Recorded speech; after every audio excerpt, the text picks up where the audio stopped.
കൃഷ്ണൻകുട്ടി, സംഗതി ഇത്ര വഷളാകുമെന്ന് ഞാൻ കരുതിയതേയില്ല.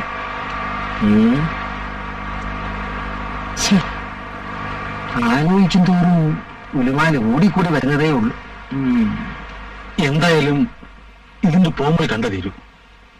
ആഹാ, എന്നാ ഒരു കാര്യം ചെയ്യ്. നാട്ടുനടപ്പനുസരിച്ച് 4-5 പേരെ കൂട്ടിക്കൊണ്ടുവന്ന് ആ കൊച്ചിനെ വിളിച്ചോണ്ടോ പറ്റുമോ? ചുമ്മാ വിവരക്കേട് പറയാൻ കേരണ. ഞാനിത് വിളിക്കാൻ താമസം നീ ഇറക്കി വിടാൻ. നമ്മുടെ സ്ഥിതി എന്ത്, അവരുടെ സ്ഥിതി എന്ത്? പൊന്നെ പോറ്റിയെ എന്നൊക്കെ പറഞ്ഞ് പുറകെ നടക്കുമ്പോ ആലോചിക്കണമായിരുന്നു ഇതൊക്കെ. അവനവന്റെ നില മറന്ന് പ്രേമിക്കാൻ നടന്നാൽ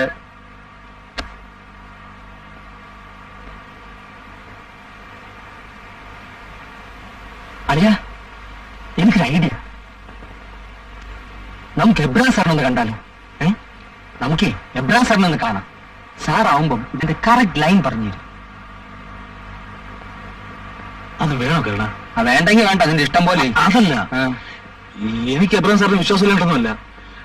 പക്ഷേ ഞാനിതെങ്ങനെ പ്രസന്റ് ചെയ്യും? പ്രസന്റ് ഒക്കെ ഞാൻ ചെയ്തോളാം, നീ കൂടെ വന്നാ മതി. എബ്രാം സാറാവുമ്പോ ഇതൊക്കെ ഫേസ് ചെയ്തിട്ടുള്ള ആളാണല്ലോ. ഏത്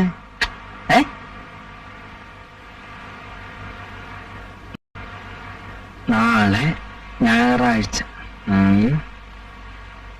രാവിലെ വെച്ച് പിടിക്കാം. നമ്മൾ ഈ ആഴ്ച വീട്ടിൽ പോകാതെ ഇവിടെ ക്യാമ്പ് അടിച്ച് എത്ര നന്നായി അല്ലേ? പിന്നൊരു കാര്യം, നാളത്തെ സർവ്വ ചെലവ് നിന്റെ വകയാണ്. സിനിമ കാണാൻ എനിക്ക് വേറെ കാശും തരണം. അവസാനം ഞാൻ വർത്താനൊന്നും പറയരുത്.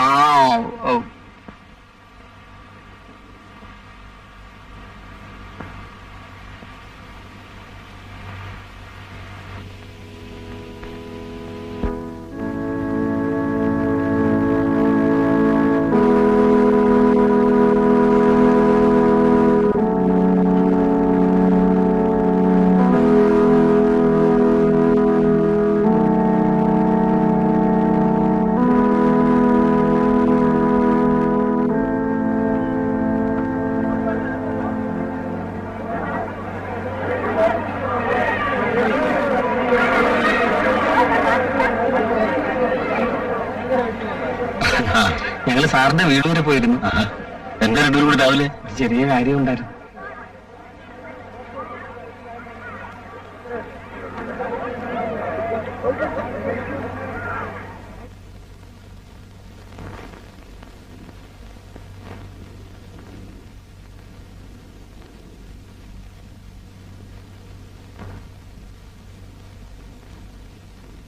സൗമ്യമായ ഒരു വാക്ക് മതി, ഒരു നോട്ടം മതി നമുക്ക് ചിലരോട് ഇഷ്ടം തോന്നാൻ.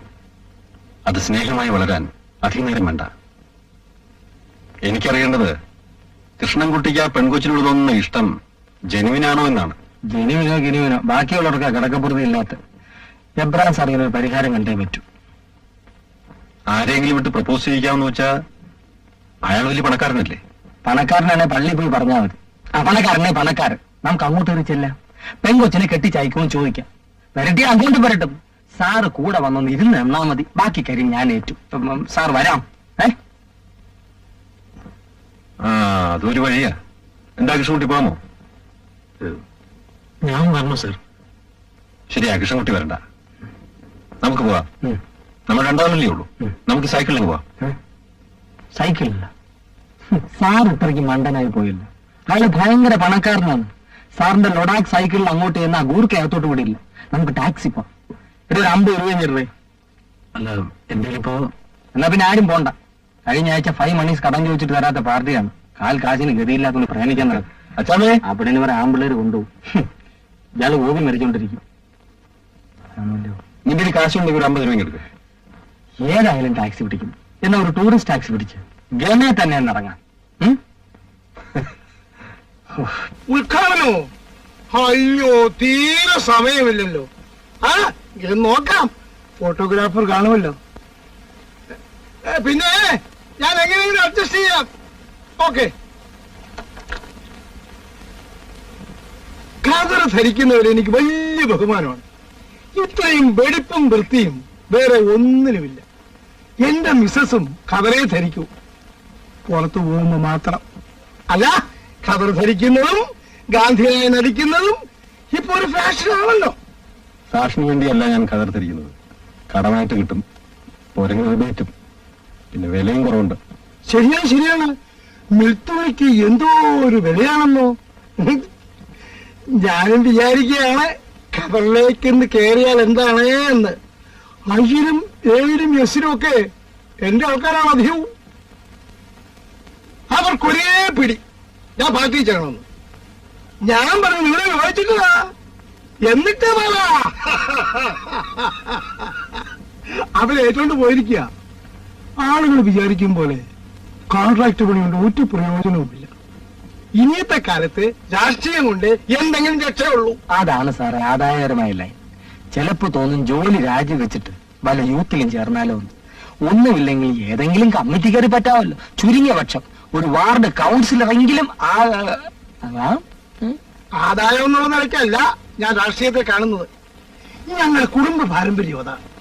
എന്റെ മിസ്സസ് ആണെങ്കിൽ വീട്ടിലേ ഇരിപ്പിൽ സദാസമയം സോഷ്യൽ വർക്കാണ്. ഒരു കൈ കൊണ്ട് കൊടുക്കണം, മറു കൈ കൊണ്ട് വാങ്ങണം എന്നല്ലേ പറയാറുള്ളത്. വലത് കൈ ചെയ്യുന്നത് ഇടത് കൈ അറിയരുതെന്നും ഒരു പ്രമാണമുണ്ട്. അല്ല, വന്ന കാര്യം പറഞ്ഞില്ലല്ലോ. ഞാൻ ചോദിച്ചില്ല. എന്റെ പ്രകൃതം അതാണ്. മാന്യ വ്യക്തികളെ കണ്ടാൽ ഞങ്ങൾ വന്ന കാര്യം അറക്കണ്ട, പറഞ്ഞോളൂ. ഞാൻ എന്ത് തരണം? നോട്ടീസോ രസീത് ബുക്കോണ്ട് എടുത്ത് വച്ചോളൂ. പണപ്പിരിവിന് വന്നതല്ല. മീറ്റിംഗിന് വിളിക്കാൻ വന്നതായിരിക്കും. വാർഷികമാണോ, ഉദ്ഘാടനമാണോ, അതോ ശിലാസ്ഥാപനം? അതല്ല, സാറിന്റെ മകളൊരു കുട്ടിയില്ലേ? ആ ഉണ്ട്, നീലമോൾ. ആ കുട്ടിക്ക് ഒരു ആലോചനയുമായാണ് ഞങ്ങൾ വന്നത്. നിങ്ങളുടെ വീട്, നാട്, ജാതി, ജോലി? ഞാനിവിടെ ഒരു ഗവൺമെന്റ് ഓഫീസിലെ സൂപ്രണ്ടാണ്. ഞാനിവിടുത്തെ LD ക്ലർക്കാണ്, കരുണൻ.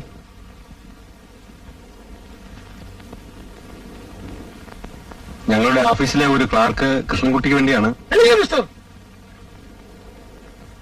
നിങ്ങളുടെ മകളുടെ കാര്യമാണ്. ഇഷ്ടമല്ലെങ്കിൽ അത് പറഞ്ഞാൽ മതി. ഒരു ക്ലാർക്കിന്റെ കൂടെ മകളെ അയക്കത്തക്ക ഗതികേടൊന്നും കോൺട്രാക്ട് പണിക്കർക്ക് വന്നിട്ടില്ല.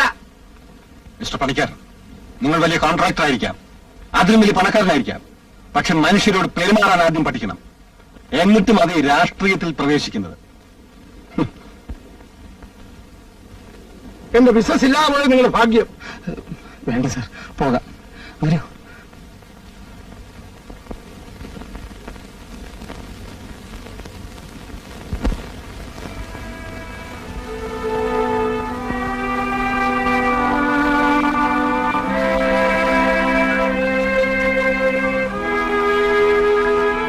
മൂന്നാളും കൂടി ഇരുന്നിട്ട് കാര്യമില്ല.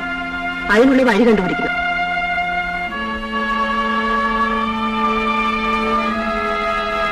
ഞാൻ ഉപദേശിക്കുകയല്ല, വഴി പറഞ്ഞു തരികയുമല്ല. സാറിന് രണ്ടും ചെയ്യാം. രണ്ടും എളുപ്പമാണ്. പക്ഷെ അതുപോലെ പ്രവർത്തിക്കാനാണ് പ്രയാസം. എല്ലാ ആവശ്യവും ആലോചിച്ചിട്ടേ ഒരു തീരുമാനമെടുക്കാവൂ. ഞാൻ നല്ലോണം ആലോചിച്ചു സാർ. കൃഷ്ണൻകുട്ടി മാത്രം ആലോചിച്ചാൽ പോരാ. ആ കുട്ടി ഏത് നിമിഷവും എന്നോട് പറയാൻ തയ്യാറാണ്. എന്റെ കൊക്കിൽ ജീവിതം വളർത്താൻ ഞാൻ ഇന്ന് സമ്മതിക്കില്ല. അമ്മ എന്ത് പറഞ്ഞാലും ശരി, ഞാൻ കിച്ചണിൽ പോകാൻ അന്ന് ഞാൻ എന്നെ കൊല്ലും. ഭാഗി, എന്താണ് ഇവിടെ? അമ്മയും നമ്മുടെ ഈ വീട് കൊലക്കളമാക്കുമല്ലോ. അമ്മയും മകൾ, ഇവൾ എന്റെ മോള്. ഇങ്ങനെ ഒരു ജന്തുവിനെ ഞാൻ പെറ്റിട്ടില്ല. ഇങ്ങനെ ഒരു സ്ത്രീ എന്റെ അമ്മയുമല്ല. നീയെ അതുകൊണ്ട് എന്താ ആവശ്യം പറയാമല്ലോ? കേക്ക് മനുഷ്യ, കേക്ക്. ഇത്രയാണ് കൊണ്ടെത്തിച്ച് നിന്നെ ഒരുത്തന സ്വന്തം തെണ്ടികളുടെ കൂടെ പൊറുക്കണം പോലും. ഭാഗി, നീ അകത്ത് പോ, ഞാനുണ്ട് ഇവിടെ. ഓ ഉണ്ട്. ഇനി ഇവിടെ ആരും വേണ്ട. നിങ്ങൾ കേൾക്കാനാ ഞാൻ പറയുന്നത്. ഇനി ആ തെണ്ടിയെ കുറിച്ച് ഒരു അച്ഛനോട് വേണ്ടിപ്പോയ അന്നിന്റെ തനി ഗുണം അച്ഛനും മോളും കാണാൻ പറഞ്ഞേക്കാം.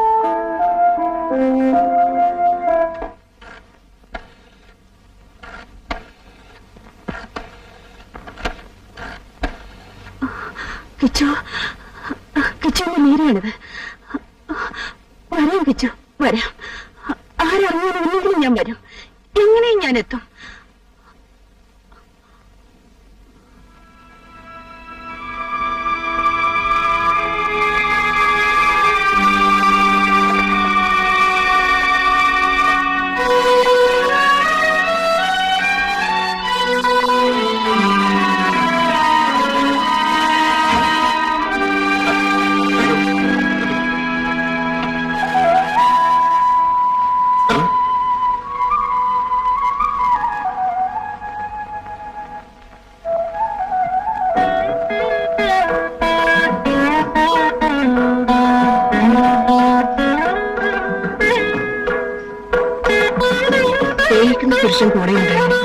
പേടിക്കാനൊന്നുമില്ല.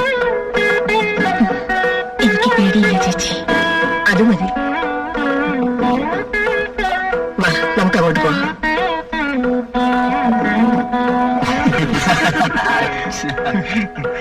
ആ എവിടെ മോളെ ആന്റി?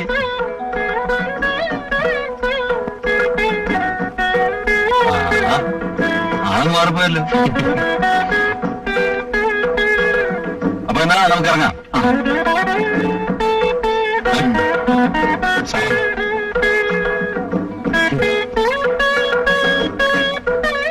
അങ്ങനെ ഒരു സദ്യ ഉണ്ടായിരുന്നത് പോയിരിക്കുമേ.